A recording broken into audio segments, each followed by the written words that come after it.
I'm with Gabriel again. This is episode 2 of the Two Old Pirates. It's been amazing. We got everything done. We got the music put onto this.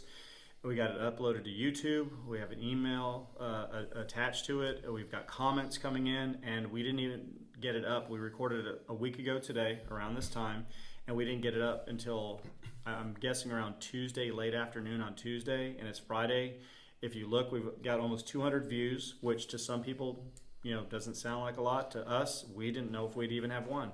We've got close to 34, 35 subscribers, and not everybody's, keen to, click on the subscribe button, but to give us the shot to go ahead and even listen to us. It's amazing. I just want to thank anyone and everyone out there who's given us even, a couple moments of your time. I know that the last one was about 56 minutes long, and most podcasts stay between 30 and 45 minutes. But if you know me and Gabriel, when we start talking, it can go much longer than that. So we'll try to keep it at a relatively normal range for anybody listening. I've had people in England that listen to it, people in Canada, a college student up in Massachusetts listened to it while he was working out for basketball, and he said if he can go through an entire hour's worth of basketball working out and never feel a dull moment, that kind of excited me. We also got plenty of comments and via Facebook, Twitter, Instagram, of how happy they were that we included Jacob as the guest host, or to go and talk about rap and modern rap. And we've had a lot of youth reach out to us saying, can you do more things like that, to where it's not just about things of the world or sports, that things that touch them and also are interesting to them. So with all that, once again, I just want to say thanks so much. And I'm going to turn it over to the big bad man, Gabriel. How you doing, big guy? I'm doing great. Just getting ready to start podcast number 2. I want to thank everybody that brought in some comments these past couple of days. Also, people that are listening, people that are subscribing to the podcast, all the views. We hope to continue to get more this upcoming week. And like Eric said, anything that you guys want to talk about, anything that hits home, anything that's personal, anything that we want to, just kind of debate whatever's out there, anything anybody wants to talk about. We got a few things we want to talk about today, and of course, we start the podcast out with sports. And so I was telling Eric before we started this podcast that there were 4 games on the NBA schedule. There's more than just 4 games, but there were 4 games that I took a look at this morning that I wanted to talk about in this podcast. And the first one, it's going to be early. It's going to be on ESPN tonight, and it's the Houston Rockets at 3-1. They're going to play the Nets 1-3. They don't got Kevin Durant out there, but I think it's going to be a pretty good game tonight, and I think the Rockets are going to take it. I've seen a couple of games with Westbrook and Harden. I didn't think that they were going to be able to play together, kind of like Harden and Chris Paul, but I've seen them. I think they're going to make the playoffs, obviously, and I think they're going to go pretty deep. Well, of course, if you followed the NBA at all over the last week, you saw what happened with the Houston Rockets the other night when they scored 159 points in a game. And I remember watching a game way back in the 80s where the Denver Nuggets and the Detroit Pistons scored like 180 points in a game. And as I was following the Celtics score, of course, because I'm the biggest Boston Celtics fan that you'll ever meet, and I'll repeat that every single time if I have to. The guy shoots like Larry Bird. I mean, when we played at the park when we were younger, Eric would actually shoot the way Larry Bird would shoot. I mean, it was awesome to see. So when he tells you he's a Boston Celtic Larry Bird fan, he's not lying to you. I mean, he perfected the shot just like Larry Bird. I appreciate that, Gabe. But when I saw the 159 points, I was following quarter by quarter, and I saw these like 38-point quarters, 40-point quarters going up, and I was like, they can't continue this for a full 4 quarters, because you just don't usually see that. There's usually defense steps up or players get tired, fouls, build up, but they just kept going and going. Harden turned out to have 59 points. He's a scorer. He's one of the best in modern basketball. I'd put him up there with anybody in the last 20 years. The problem is the 158 that they gave up. This Houston Rockets team is going to be an amazingly well-balanced scoring between Westbrook, Harden, Capella, Don't forget they got Tucker and Gordon. I mean, Yeah, these I was gonna guys say can Eric hit from Gordon the is outside. also a really good player. They get to a corner and they just wait for the ball to come in and they shoot. So, but to give up the 158, that's a lot of points to give up, and that's the bad thing about D'Antoni's systems. No matter wherever Mike D'Antoni's gone, he's flourished. The teams have been amazingly good on the offensive side, but then when it gets into the playoffs and defense tightens up, he's just never seemed to be able to. And we know that defense wins championships. Absolutely, correct? absolutely. So that first game you said was against the Nets. Of course, we know the very first game of the season, Kyrie Irving went off for 50, I believe it was, and everybody had this hope that things are going to turn out even without KD there, with Spencer Dinwiddie and some of the other players around. They could probably be still a 500 team, and that could still happen. But Kyrie, evidently, after 4 games, is not talking to the press. He's kind of got moody. He said, "Hey, it's my world." And I saw some of those things today that he was saying, and there was people, NBA players, calling him out on Twitter saying, "Man, you're doing the same thing that you did in Boston. You're in a good place with a good coach, with good players around you, and you kind of let your own moodiness and your own attitude take over." So I'm going to pick the Rockets. It doesn't matter where it's at. If it's is it in Brooklyn or is it in? It's going to be in Brooklyn. It's in Brooklyn. I picked the Rockets to win that game, probably pretty easily. Okay. The other game on tonight are my San Antonio Spurs against the Golden State Warriors, and I actually watched the Spurs last night play the Clippers, and the first half it was pretty close, and I actually thought for a moment we were going to pull it out, but then Kawhi Leonard, second half and into the fourth quarter, man, he just went off, and he couldn't stop him.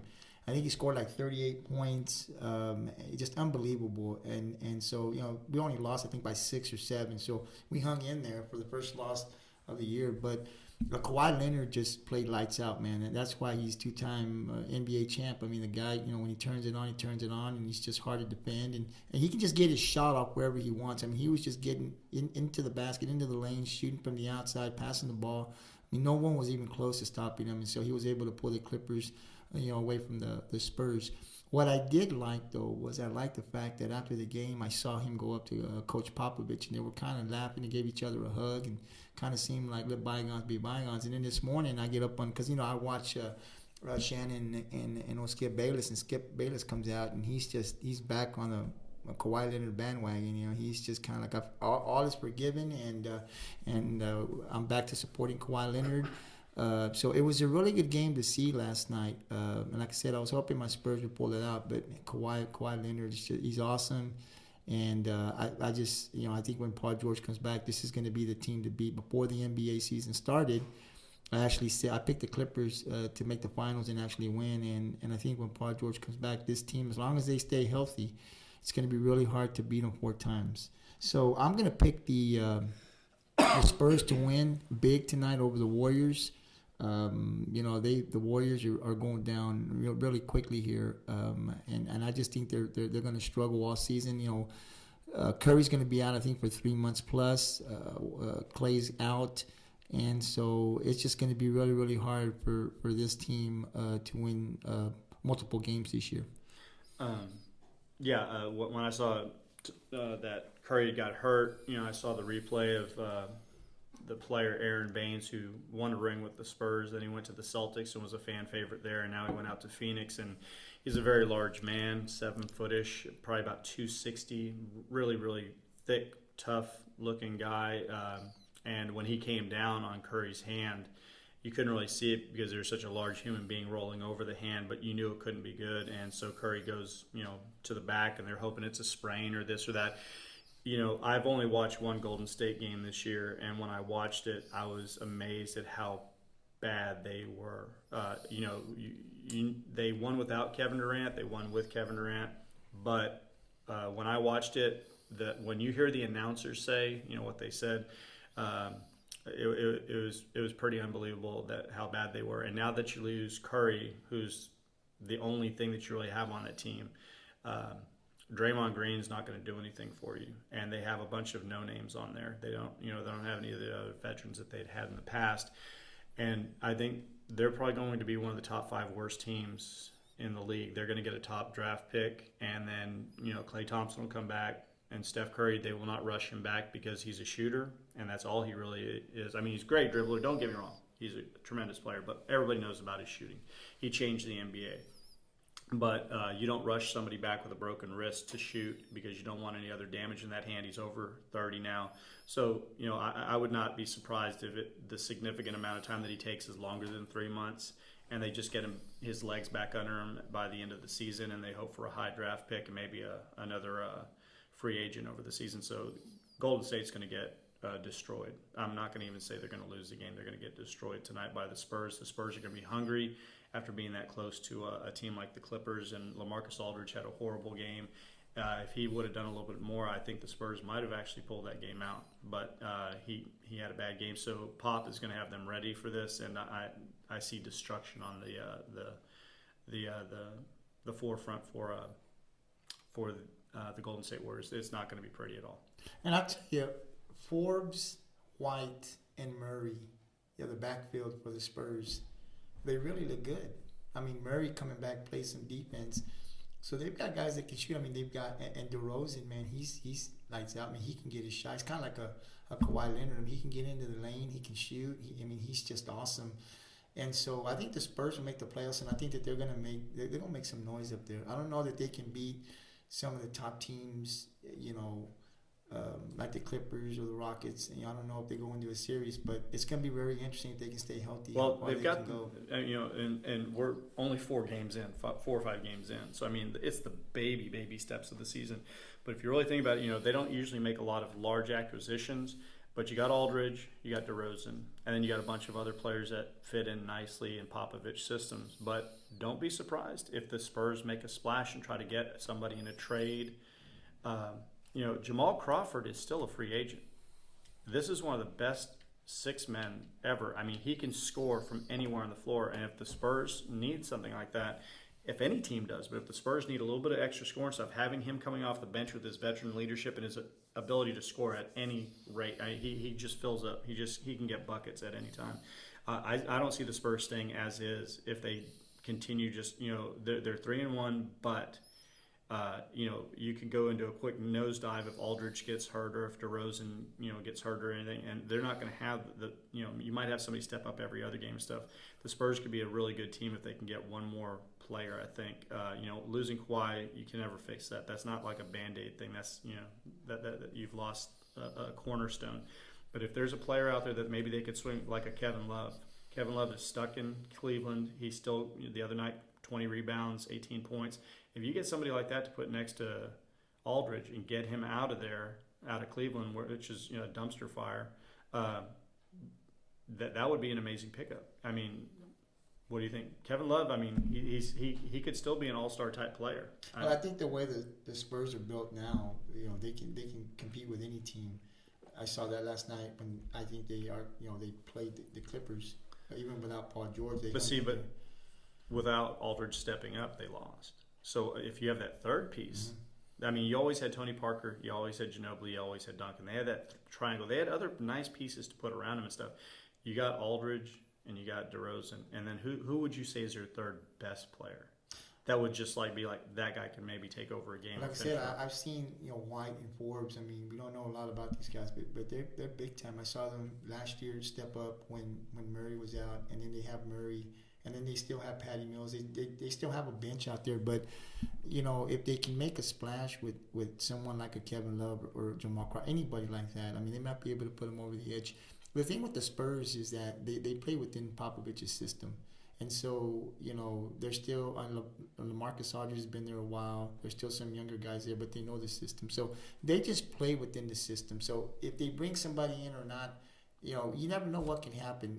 They're playing a team in the playoffs. Somebody gets hurt. It could give San Antonio the advantage. But watch out for San Antonio, man, because, that team, they play hard. That's the way Popovich has them.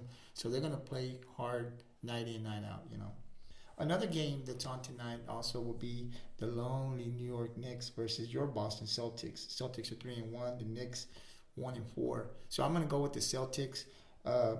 They're just gonna put a beating on the Knicks, I think, tonight. But what's going on with the Knicks? I mean, how long are they gonna be bad? They're gonna be bad for a while. The Knicks last summer thought they were going to be able to get Durant and Kyrie and their top pick, which ended up being R.J. Barrett. And I watched the game the other night against the Knicks when the Celtics have already played them once. He's the real deal. I never really watched him in college at Duke, but he is the real deal. I mean, he went baseline on the guy and dunked with his left hand, which doesn't sound like a lot, but when you're a right-handed 19-year-old and you have the ability at the top league that you play your sport in to be able to drive baseline and go up with your left hand and throw it down over somebody and then just run back down the court to play defense and not showboat or try to be all that. I was kind of impressed, and he hit some step backs and he hit some other jumpers and stuff, and yeah, he really impressed me. So he's gonna get his points in the league, but the Knicks are hurting. They have bad management. So are you saying that because the Knicks have been bad for so long, and I don't even see the light at the end of the tunnel with these guys. So what is the problem with the Knicks to get back up to playoff contentions and possibly getting into an NBA final? Because that question, Gabriel, would be an entire podcast on its own. I mean, literally between the owner, the way he runs the team, different things that he's done in the past with like Charles Oakley, having him thrown out. Charles Oakley, we grew up watching him, play against Jordan and the Bulls and stuff. Well, let me just stop you there. Let me ask you this: when they had Patrick Ewing, who was the owner? I do not know. That was in the 80s, but James Dolan is the owner now. Okay, so and he's a billionaire. He received all the money from Daddy, so he's never had to work a day in his life. He bought, they own the team. He owns the team. The family does, and he's the main guy. And I've seen him yell at fans that they were going to be banned for life because they didn't curse him. They're like, put a better product on the court. We're paying good money. It's Madison Square Garden. People don't want to go play there. And I saw him. He confronted the fan and said, "That's it. You're out. You're banned for life." And the guy's all like, "What? I'm a season ticket holder." He's all, "Not anymore." He's very, very thin-skinned. For a billionaire, he owns. He has more money than people will ever see in their life, and he's still so thin-skinned that when Charles Oakley came in there, a legend of the Knicks of the 80s and 90s, he had him arrested and thrown out because they had a verbal disagreement over something. So the Knicks, they're bad. Well, you can't get rid of the owner. I mean, the owner's the owner, right? So you can't get rid of him. And they thought they were going to get a lot of free agents over the summer, and it didn't happen. So they have R.J. Barrett, and they have a couple other pieces here and there, but they're not going to be contenders in the East and stuff. So I picked my home Celtics, to win this. Everybody's clicking, everybody's doing well. Gordon Hayward's back from his injury. Kemba Walker scored 98 points in his first 4 games for the Celtics, which is the most of any Celtic in Celtics history in their first 4 games. You talk about Bird, Russell, Havlicek, Cowens, Pierce, and you talk about any Celtic. Nobody's ever scored that many points in their first 4 games, so it's going to be the Celtics. And what is your final game? My final game is the Los Angeles Lakers at 3-1 are going to be visiting the Dallas Mavericks at 3-1. I think it's in Dallas? It's in Dallas, and I think this is going to be a really good game. I haven't seen one Dallas Maverick game. I have seen them on highlights, but they look really good. I've seen the Lakers play once, so I think it's going to be a really good game. I'm going to go ahead and pick the Mavericks. I think it's going to be really close, but I think Dallas, they're up and coming. They're going to make the playoffs this year, and I think they're going to beat the Lakers.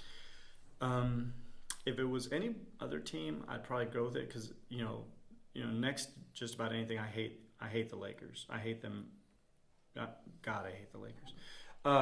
As a Celtics fan, it's just like you're born and you learn certain things in life. You learn addition 2 + 2. You learn about different things, and you learn that you hate the Lakers. But I can't believe I'm saying this. I'm going out there and I'm going to say the Lakers are going to win. I think Luka Doncic is an amazing young player. I think Porzingis has had a bounce back year, but the 3 wins that the Mavericks have had, although they've been impressive, I don't know how they're going to stop Anthony Davis. Just the other night, he had 40 and 20 through 3 quarters, and he sat the whole 4th quarter.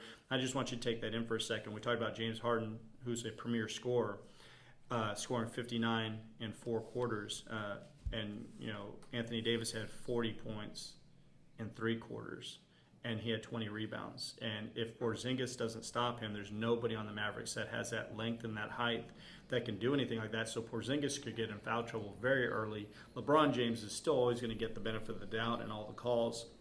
And so Luka and Porzingis might do their best, but I think the Lakers will win this probably by at least 10 points. I don't want to say that, but I just think there's too much firepower between LeBron and Anthony Davis that the two young guys aren't going to be able to compete with them. Well, we'll see. That game will be played on it'll be seen on ESPN tonight. I think around 9:30. So tune in. But I'm going to stick with my Mavericks. I think they're going to give them the upset. I don't know if it's really an upset.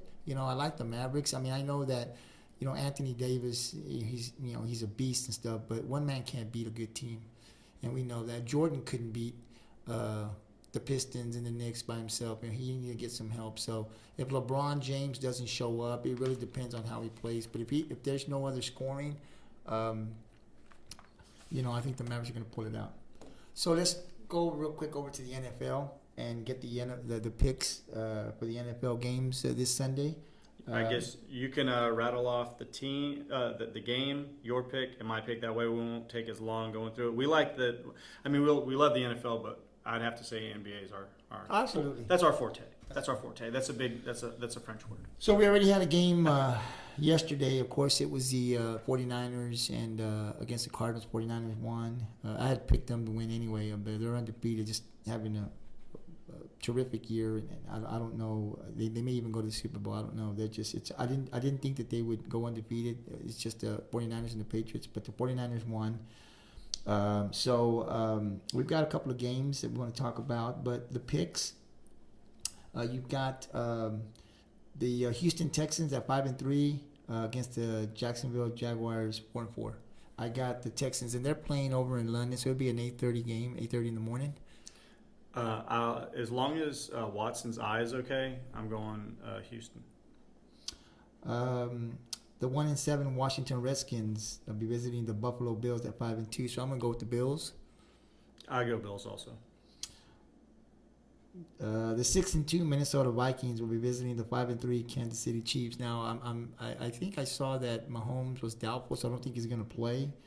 So I'm picking the Minnesota Vikings.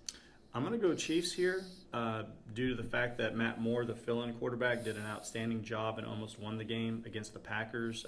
They said, one of Aaron Rodgers' greatest throws ever to beat the Chiefs. So I'm going to say the Chiefs are going to go and fight back and get this win. All right. We got the 1-6 New York Jets visiting the defeated Miami Dolphins. And I'm going to go out and I'm going to say Miami's going to win their first game. I'm going to say nobody should watch this game, and you shouldn't even look for the score of this game because these two teams are pathetic. But I'm going to go ahead and say the Jets are going to win. The 3-4 Chicago Bears visiting the 4-4 Philadelphia Eagles. I don't like the Eagles, but I think they're going to win this game. The Bears got an awesome defense, but looking at the way Philadelphia played last week, I'm going to go ahead and pick the Eagles. I'd have to go along with that. Philadelphia is definitely going to win until the Bears can figure out a quarterback, which they haven't had a decent one since about 1965.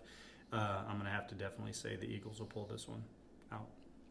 You got the 5-2 Indianapolis Colts visiting the 3-4 Pittsburgh Steelers, and I'm going to go with the Colts. Colts will win that game. The 4-4 Tennessee Titans will be visiting the 4-3 Carolina Panthers, and I'm going to take Carolina. I think with McCaffrey, even though without Cam Newton in there, McCaffrey just makes that team go, and I think he'll have a big game, and the Panthers will take that one too. The Detroit Lions at 3-1 will be visiting the Oakland Raiders at 3-4, and I'm taking the Raiders in this game. They're playing out in LA. They're playing in Oakland. I'm gonna have to go with. Yeah, I'm going to go with the Raiders. I mean, the 3-3 Lions are better than that record, but it's tough to play out there in California, and I don't think Stafford will play very well out there. So I'll go along with the Raiders also. You got the 2-5 Tampa Bay Buccaneers visiting the 6-2 Seattle Seahawks. I'm going Seattle. Seattle. There's no way. There's no way that Seattle loses that game. This game will be interesting. The 2-5 Cleveland Browns visiting the 2-6 Denver Broncos. And I kind of thought about this last night when I was doing my picks, but I'm going to go Denver. They're also going to be playing in Denver, so I think Denver will take the win. With everything swirling around Baker Mayfield and him getting upset at reporters and stuff, I think the team's slowly falling apart after what they thought was going to be a good season, and I think Denver takes this game. The 7-1 Green Bay Packers visiting the 3-5 Los Angeles Chargers. I'm going Packers. Packers, definitely. And then the Sunday night NBC game features the 8-0 New England Patriots versus the 5-2 Baltimore Ravens. I do think it'll be a close game, but I'm going to go ahead and go with the Patriots. If the Patriots have the best defense in the league, it's one of the top defensives in like the last quarter century, which is kind of surprising because everybody talks Brady, but the defense has really been the outstanding thing for them this year. And Lamar Jackson, though, he's a stud. He's a keeper for the Ravens. So if they don't hold him in check and they do make him a pocket passer, which he's still extremely dangerous, they don't let his legs beat him, they have a really good chance. So, of course, I'm picking my Patriots, but it could be close. And then on Monday night, you have my Dallas Cowboys visiting the New York Giants.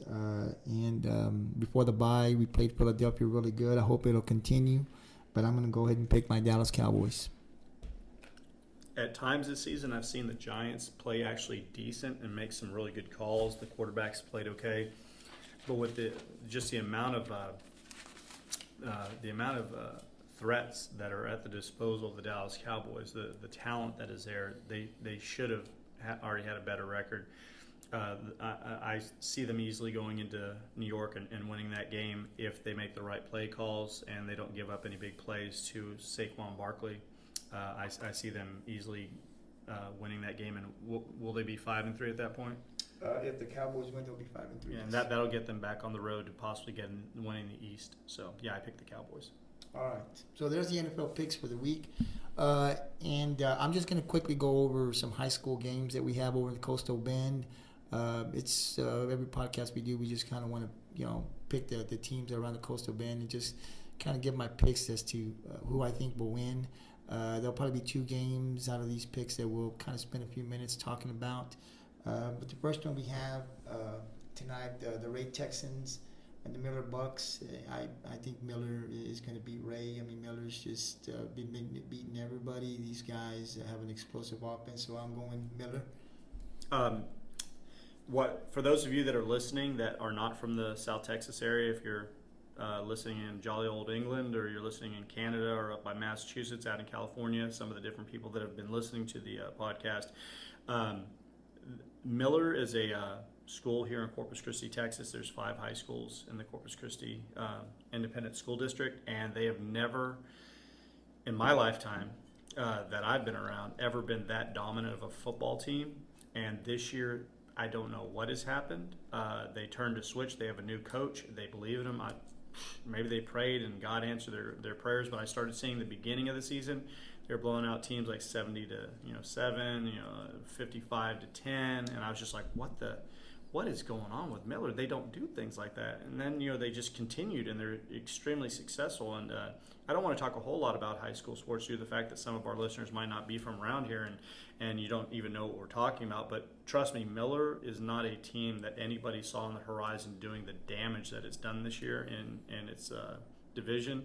And they're going to win tonight. They're going to take it against Ray, and they're going to demolish Ray. This is a for real team that might even have a chance to go deep in the playoffs. Which for the people of Miller and the supporters of Miller athletics and the high school, they've needed something like this for a long time, because Miller has been one of those things that, I don't want to offend anybody, but it's almost been like a joke. When you talk football, you talk about certain schools in the area that are just always going to be good, and Miller is never in that conversation.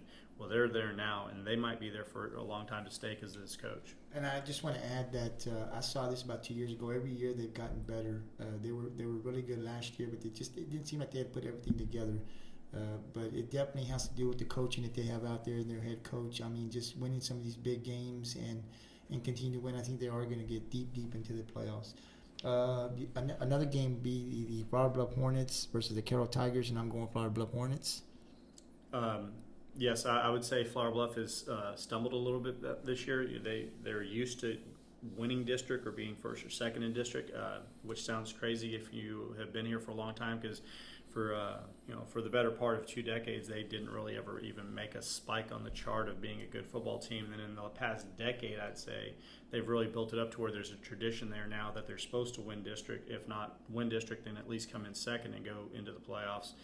sometimes deep. And so this year there's been a stumble. There's been some losses against some teams that I thought for sure that they'd beat, but they'll get back on track tonight. They'll win that game easily. Well, one of the losses they had were to the Miller Bucks. So That's what I'm telling you. Miller, if you would have told me 2 years ago Miller's going to come in and beat Flower Bluff, or they're going to beat Flower Bluff, I'd be like, what? Their baseball team, their basketball team. Miller's always had maybe a decent basketball team, but no, not the football team. Yeah, it happened, and it was not close. We got Veterans Memorial Eagles versus Victoria West Warriors. I'm going Memorial Eagles. I'm going to go Victoria West. I don't know much about. I know there's 2 Victoria schools, but I'm going to go with West. All right. The Moody Trojans will be playing the Victoria East Titans, and I'm going Moody Trojans. I'll go Victoria East. We also got the Alice Coyotes taking on the state-ranked Cal Allen Wildcats, and I watched Alice play against Rockport, and I thought Rockport should have beaten them, but they have a really good team. Alice, they're tough. Why are you playing with this? You know who you're going to pick. But I'll be honest with you. Cal Allen has had some really close games. Being that they're ranked, that they should be going through. Who are you gonna pick? Who you pick? But of course, I'm going to go with the Wildcats because it's not always good to bet against Danaher and those Wildcats. They start off slow and whatever, but the reason why picking against Danaher. The reason why I'm laughing is if you don't know Phil Danaher, he is the winningest football coach in Texas football history for I don't even know why I'm going to say for boys. I'm still at Gabriel's trying to be a nice person by saying Alice this and Alice that. Callan Callan's going to win. Well, just leave it at that. Callan's going to win. Hopefully Alice does something, but it's Callan. I hate Callan. I'm sorry. This is the truth. I went to Rockport and they whipped our butts every single year. We never even stood a chance. Beat them one time, 28-27, and made the front page of the Corpus Christi Caller-Times. Tucker Rackley was the athletic director, and we thought we were like in heaven. We had beat the Cal Allen freaking Wildcats, and guess what? They're still there, and they're still dominant. And I was 17 at the time, and now I'm old. Well, like I said, it's not good to bet against the Wildcats. We got Toloso Midway Warriors playing against the Gregory Portland Wildcats. I think this is going to be a really close one. Toloso Midway's been playing really, really good. They played tough. They got some tough kids out there. But I'm going to give the edge to the Gregory Portland Wildcats. I'll go along with that. The Wildcats will win that. And then we've got the Pleasanton Eagles versus the 10th ranked Beeville Trojans. Beeville's they've got this new coach out there. I think Sosa, and he's got those kids playing. They're undefeated, and Beaver's just running over people. Beeville will take that game. And then of course you've got the Rockport Fulton Pirates. They're going to go and play the Orange Grove Bulldogs. Now this game is for district, and it was the same way last year in Rockport, and we beat them. And I'm going to say that we're going to go into Orange Grove and we're going to put a beating on them again this year. Yeah, from what I've seen from Rockport, our alma mater, they're just too big, and they have a lot of veterans. Kids that played on the varsity for years. They're ready for big games like this. This is not going to shake their faith at all and stuff. And they'll go into Orange Grove and take the district championship tonight. Now, I do want to say this. One of the running backs for Rockport is out. I heard he's going to be out for I don't know how long, but I don't think he's going to play this game. But, I saw the game last week when he got hurt, and the backup kid that came in just awesome. They played Ingleside. I think they should have scored over 50. My prediction was right on. But we just didn't have a really good first quarter. We kind of had some penalties and fumbles, but when we got to get together in the second half, I just think Rockport's going to be tough. I think they'll win district, and they'll go maybe a few rounds into the playoffs like last year. Then you got the West Oso Bears visiting the Robstown Cotton Pickers, so I'm going West Oso. West Oso, Robstown's horrible. Now, this next game is going to be pretty interesting. The Sinton Pirates are visiting the Ingleside Mustangs, and so I'm going to go with Sinton. Rockport played Sinton. I saw what Sinton had. They're still rebuilding out there, but they got a really good young team. Of course, we played Ingleside last week. I think this is going to be a really good game in Ingleside. But I'm going to go with the Pirates, but I wouldn't be surprised if Ingleside pulls the win. Sinton was supposed to be picked to be second, I believe, in the district behind Rockport. The juggernaut of Rockport is going to take the district in Orange Grove tonight. We've already talked about. Orange Grove, though, could sneak in there as the second team now, and Sinton could be the third team. But Ingleside has been in most of the games, and then due to the fact of having a small size football team, they only probably go 30, 35 deep on the sideline, and there's other teams that have that. I see them start to tire a little bit in the second half. So if they can control the ball, if they can cut down on turnovers, I could see Ingleside sneaking this win out and giving themselves a chance at the playoffs. But if not, then Sinton would win. Mathis Pirates will be visiting the Orange Pass Panthers. I'm going Mathis. Mathis here also. The Bishop Badgers be visiting George West Longhorns. I'm going George West. George West, yes. This will be an interesting game coming up. Taft Greyhounds visiting the Oldham Owls. I picked Oldham, but I'm kind of hoping that the Greyhounds can get the win over. I think they're already in the playoffs, but I think it's going to be a really close game, and I'm hoping that the Greyhounds can pull it out. Taft. I hope the best for them tonight and stuff. It could go either way and stuff. So I'm going to pick Taft to hopefully pull that one out. And then you got the state-ranked Refugio Bobcats Refugio, playing the Refugio, Benbow Badgers. Right, Refugio, doesn't even matter who's playing on the other Refugio, side, right? Refugio, Yeah, I'm going Refugio too. Yeah. So those are our picks. We talked a little bit of basketball, a couple of games that they're going to be showing tonight on ESPN, and then we did our NFL picks, and we also just kind of quickly ran over our high school picks. And the pick from last week, the person who was closest was Jacob, who had picked the game to be between Ingleside and Rockport. He picked it 28-13, and it ended up being 35-12, so he was closer than me and Gabriel. We all picked Rockport to win that game just due to the fact of their dominance. And we were all correct, but Jacob had the closest thing. Now we'd like to go and switch to the first main topic that we want to talk about. This is something that we've all seen. We've seen YouTube videos of it. We've seen it on the news, and to me, it's called ignorance. And the reason why we're going to be talking about what we're going to be talking about in a second is due to the fact that when I gave out some facts last week at the end of the first podcast, one of my facts was that America does not have a national language. We don't have an official national language. We have a predominant language of English.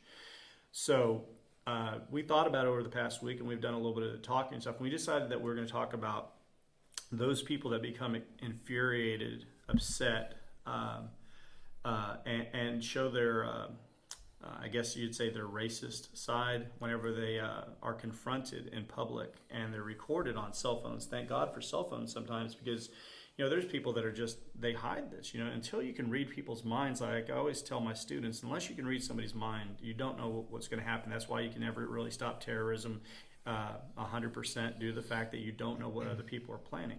Not to 100%.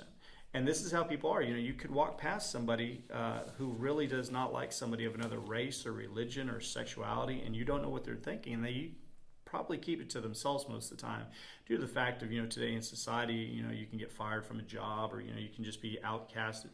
But we'll see these videos of people that'll be waiting in a Walmart, or they'll be at a Starbucks, and somebody will be speaking Spanish or another language, and they'll say, "Go back to your country." And so over the past week, Gabriel and I have talked about this, with Gabriel being a Hispanic man and myself being a white person.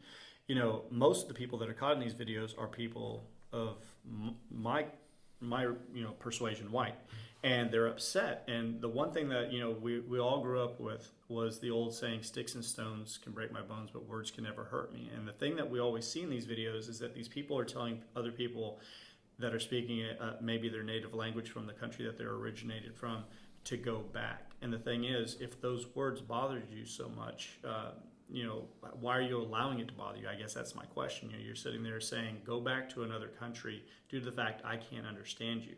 And the thing is, we have a thing called freedom of speech, and to sit there and tell somebody that they don't deserve to be in the United States, even if they're a citizen, due to the fact that they know a second language, or that's their primary language and English is their second language, is just a slap in the face to the freedoms that we share.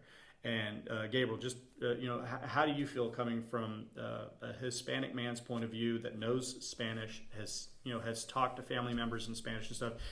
When you see a video like that, or you see somebody that's being chastised or thrown under the bus because they're speaking a different language, whether it be Arabic, Spanish, Vietnamese, whatever it is, that they're being felt less of a citizen due to the fact that they're speaking language that a person that only knows English feels like they're somehow not being American enough. Well, I don't like it, and it does bother me.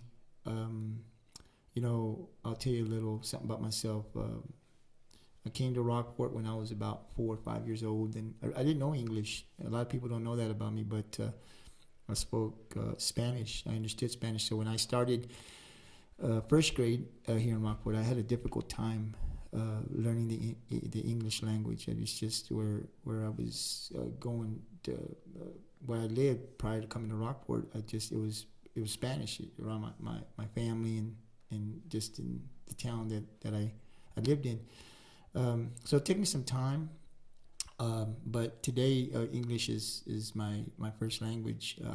I can speak Spanish, so if I come across somebody that wants to talk in Spanish, I can talk to them. But if I go to a restaurant or I go wherever I'm at in the store or something, people talking their language has never bothered me. I've never felt that they were talking about me. It's never bothered me at all. If I was at the movies and people next to me were talking, it didn't matter to me. And I think it's wrong, in my opinion, to cast these people and make somebody feel, if they're in this country, that they can't speak their own language. I don't think it's right. But even at work, I think I gave you an example the other day at work. I come into your job and you work with kids and I work with kids. So I come into your job and there are kids in your room, and I come in and let's say you say you're white, right? Like you are, but you said I can speak Spanish, and we just decided to talk Spanish, and somebody walks in of authority and says, "Hey guys, I would prefer you speak English." As I told you, I wouldn't have a problem with this simply because of the environment that we're in. I wouldn't want somebody, especially a kid, to think that we were talking about them and have them go out and tell their parents and then cause an issue for anybody. But if we were in that same environment and there were no kids in there, and you and I decided we want to talk Spanish, and somebody of authority came in and said, "Hey, you know what? I don't think you should. I think I would have a problem with that because I don't understand why I couldn't. It's not offending anybody. There's no way that somebody would go up and complain." So it's things like that do bother me. I feel people should have the right to be able to speak their language anywhere. If you get a job and they tell me at my job, you can't speak a certain way, then that's fine. But I've never been told that. I mean, I'm in my mid-40s, up 40s, I guess, and I've never been told I couldn't speak. Well, when you see the videos of people that are getting, and these people are not like even nice about it. They're like they attack. They're almost like a rabid pack of wolves, and there's a rabbit. And when they hear somebody speaking, particularly most of the videos are in Spanish. So somebody says something in Spanish. And they might be talking to their mom like, "Man, this line is really long," or they could be sitting there saying, "Hey, where do you want to go for dinner after this and stuff?" But they say it in Spanish, and there's a person that sits there in these videos, and they'll sit there and say, "Speak English. You're in America." Well, the problem is that person either thinks very highly of themselves to where they feel that these people must be saying something secretive about the person who doesn't understand Spanish. And when I said white people, there's millions of white people that, of course, speak Spanish. What we're talking about is people that don't know a second language, and primarily we're going to talk about Spanish right now because that's the largest minority in the United States, and that's the whole immigration thing on the border and stuff. So people, it's a fiery topic. People don't want to talk about it, but to have anybody tell someone else you can't speak your native language in a Walmart or at a Starbucks or at a food store, getting dinner, whatever it is, I don't understand the reasoning unless you think that they're saying something about you, which, look in the mirror. Are you that special of a person that you think everybody's going to talk about you? I don't even think it's about that, Eric. I just think there's just some ignorant people, like you said earlier. I mean, like I said, I'm in a authority figure, right? So if you're at work and you're in a break room or you're out in some area smoking or whatever the case may be, and there's 2 people, 3 people having a conversation, speaking any type of language, French, Spanish, whatever it is, if it's not bothering anybody, they should be allowed to do that. I mean, I don't see the issue why somebody would want to go down there. If it's in a work environment, it's affecting the job, and somebody goes out and tell you something, I can understand it's affecting the job, you know. But outside of that, if you're in a break or something, you know, I think people should be able to. I don't think they should be made to feel like they can't. Like I said, I've lived in Rockport most of my life, and you know, we got all types of different people, and people talk. You know, I go into a place of business, and people talk to me in English, and they'll talk to the next person in their language. It doesn't bother me. I've never felt that I was being talked to. Now, if somebody's looking at me straight at me and talking different language, I might say, "Are you saying something about me?" But even then, would I be upset? You know, people can't say something to my face that I understand. I don't think it's what confronting. Another thing is, the thing that bothers me is some of these people that will, you know, get very, very offended by somebody saying something in a foreign language is, I think in their own way they feel like they're being patriotic, and they're sitting there saying this is America, you know, apple pie, American flag, Chevy, you know, and you're supposed to do things a certain way. Well, guess what? We're changing. And America has always been supposed to be a melting pot. And, you know, the majority of people that live in this country after the foundation of it have always been white people. That's the majority. Well, they're starting to see that they're losing that little bit by little. And some of these people, I think, are genuinely frightened. And I don't know why they're frightened because, you know, like I said, growing up in the Hispanic neighborhood that I grew up in, I felt more safe. I felt secure. I felt loved. I felt cared for. My family was always, you know, looked after. So when you bring race into it, that's automatically the wrong way to look at it. It's the people. It's the person. So to sit there and say, well, these people are speaking a different language, I'm frightened now, means that you've already kind of set yourself outside the realm of possibility of being open-minded to anyone else other than you and yours. And when that happens, you shut down the possibilities of great friendships. You know, like Gabriel and I have been friends for all these years. You know, you're talking about like we've known each other 40 years. And, you know, have there been times that we've gone that we haven't talked? Yeah, sure, family gets in the way, jobs get in the way and stuff, but we've always come back to being, you know, the friends that we've always been, you know, growing up at that park. And when I see people get upset over a language, that would be like, I was trying to talk to Gabriel about this and stuff. That'd be like me learning Spanish as a second language. And then I go down to Mexico with Gabriel, and we're going to go down there and get some street tacos and, you know, maybe drink a cerveza or something like that. Ooh, that was Spanish. And then what we're going to do is I'm going to sit there and look at him. And since we're in Mexico, we're not going to want to infuriate the Mexican people. So we're going to try to speak Spanish in front of them to make them feel better. Or since English is my natural language and I feel much more comfortable with that, I'm probably going to speak English to Gabriel, saying like, hey, look at that over there, or look at this over there, or what do you want to eat? I'm not going to have to sit there and try to verbatimly go back in my mind and think about what each word was, because that's not my native language. That's why these people feel more secure when they're at a store, at a restaurant. They're talking to a loved one, they're talking to a friend, and they're just naturally talking. And that's what makes America America. You don't have to speak English to be accepted in public. Now, you might have to have a job, and they might have to sit there and say, hey, the majority of people here speak English, so if you could, you know, work on that a little bit or something. I can understand something like that because the majority of people in the country do speak English. But the thing is, when you're brought out and you're ostracized or you're made fun of or you're told to leave the country, that's when I have to draw the line, because now you're picking on somebody simply because you don't understand what they're saying. Because of one thing. You don't care if they're left-handed or right-handed. You don't care if they're Catholic or Buddhist. You don't care about anything. All you know is that you're hearing something that you don't understand and it upsets you, and they're not being American. And to me, the most American thing to be is who you are and to love the country. I mean, are they supposed to show a flag? Are they supposed to sit there and just yell out Viva America every single time? You know, I don't know. Well, we got different races in this country, and like you said, it's just ignorance, and we really got to come together. We're one. We're all humans, and we need to respect each other.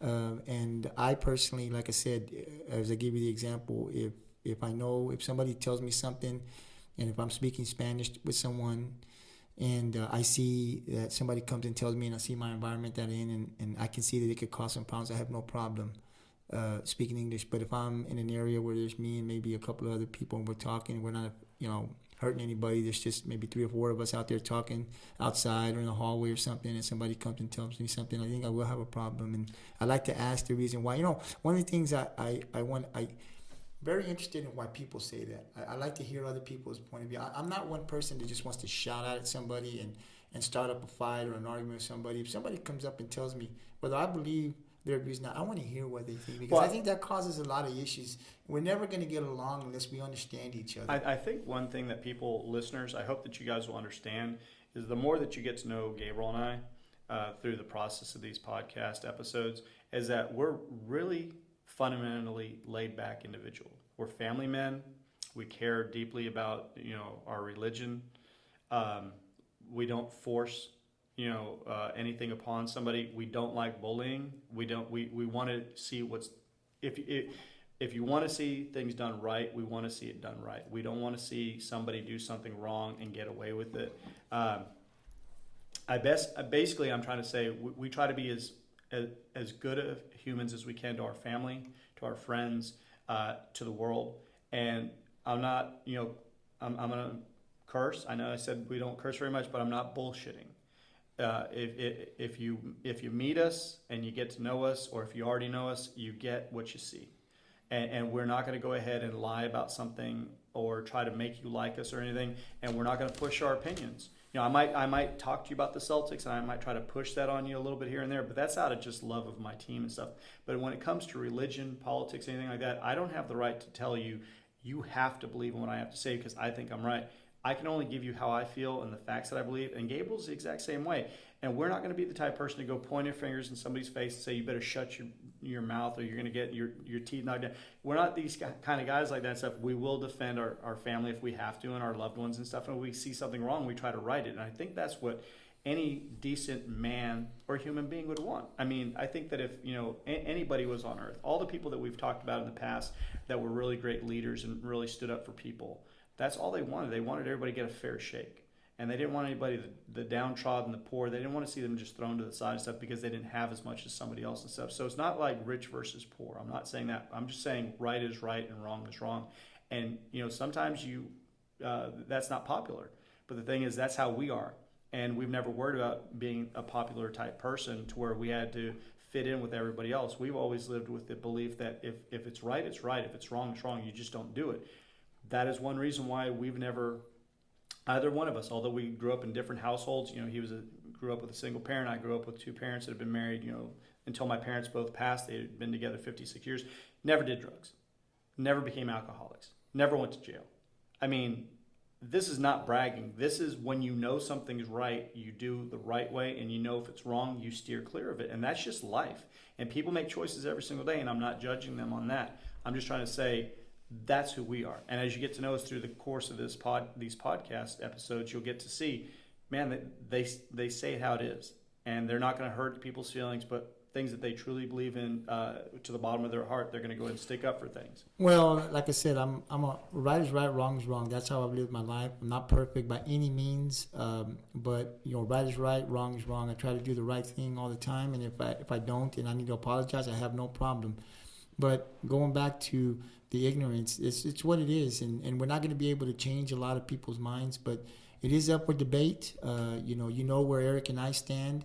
If you feel you want to comment on any of this, you want to give your input. Don't hesitate. If you feel like we've said something on here about speaking your native language and that's wrong or something, do not be afraid to comment on it, because we're open-minded.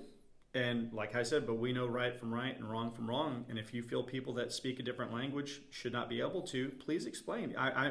My dad used to tell me, any man who thinks he knows it all is a fool. So if you can enlighten me, or you can enlighten Gabriel on why it would be okay to tell people to leave the country, let me know.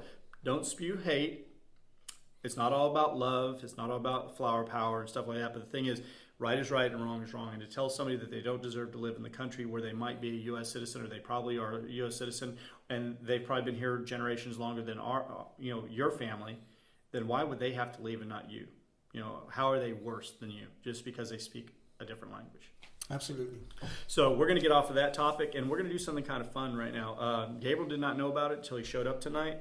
We're going to do a new thing, and he can always get back at me at this, but I've already written down my answers, and I'm not going to tell you the answers yet, but we're going to do what's going to be called the lightning question round. And Which I probably won't be good at, but, you know. And Gabriel's very I gotta play nervous. along. He's very nervous. He's all like, but what about if there's dead air? What about if I don't know what I'm saying? So I said, don't worry about it. I said, what comes to your mind, just say it. And after he does his, then I'll go ahead and I'll write them down as we go. And this won't take long and stuff, but it's like 10 quick questions. And the first thing that comes to his mind, he has no idea. He's completely blind. Are you blind to this? I'm blind. All I'm right, he is nervous. blind I'm to this. He scared. has no I don't idea, like playing these right? games, but And so I thought I'd do something kind of fun here because, you know, we've known each other for a long time, but there are certain things you just don't know about people. You know, I've been with my wife 25 years, and, you know, she is still, you know, Gail, and I'm still Eric. And the thing is, there's things that you still learn about each other. You know, she loves Notre Dame football. She's always loved Notre Dame football. I like Nebraska football and stuff, so we know those things.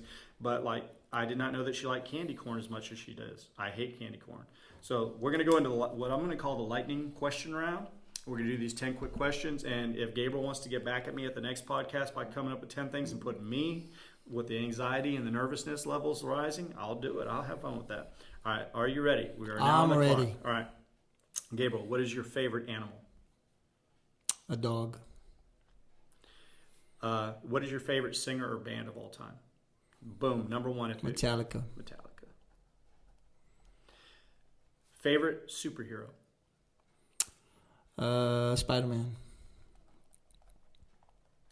If you could meet any famous person, past or present, any time of the world, who would it be? Selma Hayek. Okay. I don't think you want to meet her. I think you want to meet her chest. But all right. Are you a morning or a night person? I'm a morning person. Morning. Coffee or tea? Tea. Michael Jackson or Prince? Michael Jackson. If you could go anywhere in the world to take a quick vacation, doesn't matter if it's family, friends, or just for a day and stuff, where would be your ultimate place to go? Anywhere in the world? Hawaii. Hawaii. Out of 45 presidents, if somebody was to ask you, like right now, boom, off the top of your head, who would you say is your favorite president of all time? Obama. And Metallica or AC/DC? Metallica. See, and I did not even know that he was going to go ahead and answer that earlier. So we've got Dog, Metallica, Spider-Man, Selma Hayek, morning person, likes tea, Michael Jackson, Hawaii, Obama, and Metallica. Now, those are his answers. My answers, favorite animal, dog. Boom. Favorite singer or band, Michael McDonald for singer, band Ocean Blue. Favorite superhero, Superman. Meet a famous person, past or present, I put Jesus. He put Selma Hayek. So I just want to let you know where we stand there. Morning or night person? I said I'm a night person. Tea or coffee? Tea. Michael Jackson or Prince? Michael Jackson. Go anywhere in the world? Papua New Guinea. And I'll put a little asterisk. It's because I want to hopefully raise the funds someday to go ahead and spread my dad's ashes there. That's where he served in World War II. So that's a personal thing. Favorite president? FDR, Franklin Roosevelt. And Metallica or AC/DC, I will go Hell's Bells, Highway to Hell every single day, AC/DC. So that was our first chance of lightning questions, and there's some of them that we actually got the same on. I mean, you know, we're both different individuals and stuff, but I mean, you know, some of them were kind of out there and stuff, but I knew, you know, he liked Metallica and heavy metal a little bit. I thought he might do AC/DC because, you know, we grew up with a little bit of you know, Brian Johnson singing, you know, You Shook Me All Night Long. But, you know, if he likes a little bit of James Hetfield, I can understand that too. That was out at the park. We're going to do the 5 Fast Facts again in a second. Is there anything else that you wanted to talk about tonight, Gabriel, before we end the podcast? No. We'll be coming up with more topics. Next Friday will be our third podcast about the same time. And we'll hopefully have everything ready by Saturday morning. So I'm just looking forward to next Friday. And like I've said to everybody, just comment. Give us whatever you got. We've got several comments that we're going to use in episodes coming up. We did not have a special guest this time. I'm going to be working on trying to get one for next Friday, and we'll see where that one takes us. Don't know who it'll be. Don't know what it'll be about, but I'm sure to surprise you. So here's your 5 quick fast facts by Eric. Did you know that sloths can hold their breath for up to 40 minutes at a time? Did you know that you cannot hum while holding your nose? Try it. You can't do it. Ravens that are kept in captivity can actually speak better English than parrots. Did you know that there's only 2 countries in the entire world that you cannot find Coca-Cola in? North Korea and Cuba. And the last one, more people visit France than any other country in the entire world. France. They don't even give you ice in their drinks. France.